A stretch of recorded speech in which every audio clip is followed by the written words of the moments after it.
Hey everybody, my name's Mark. Today we had a nice surprise show up at our office, a BlackBerry Venice. Looks like an evaluation unit. So us being us, I thought let's take a look. Let's see what this device can do. Let's take a look at the hardware. I know there's a lot of you out there that are kind of interested in having a BlackBerry device running Android. So jumping right into it, if we're looking at the device, one thing we noticed right away is it looks to have tap to wake, go right into the device. Software, very Androidish. Have our app drawers. And what makes the Venice a neat unit is the slide out keyboard. And just like a BlackBerry Passport, it also reads with a biometric sense touch, so you can actually swipe up and down. This would be great if you were looking at websites, reading documents. You could just simply use your fingers to slide up and down and go through your documents. We noticed something else that was kind of neat, and whether or not this stays in the final software, again, I have to stress this is an evaluation unit that made its way into our channel.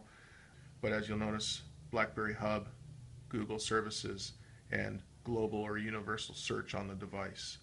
And if it works like other BlackBerry 10 devices, this should allow you to search the web, search for contacts on your device, search documents, almost anything within a device. So I think this is a great improvement, great way to go through and find information. You'll notice on the screen we've got our Google search bar at the top. We have our Google notification bar. So this is just, marvelous. For those of you that are into Android and really like the services, there you go.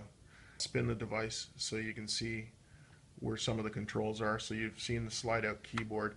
And one thing I have to stress is for those of you that were using a torch, where that unit ended or tended to be sort of bottom heavy or top light, and a lot of them would flip out of the hand.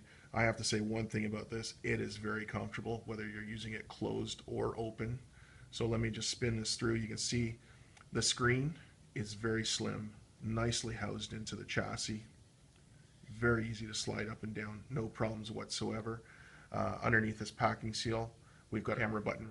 On the opposite side, we have your volume rockers and your convenience key in the center, smart action key. So BlackBerry users would be very akin to how this device is laid out. Across the bottom, we've got our micro USB port. We've got a 3.5 millimeter headset jack. If we scroll across the top, you'll have micro SD. Looks to be, you'll probably use a pin to eject it, and your SIM card tray.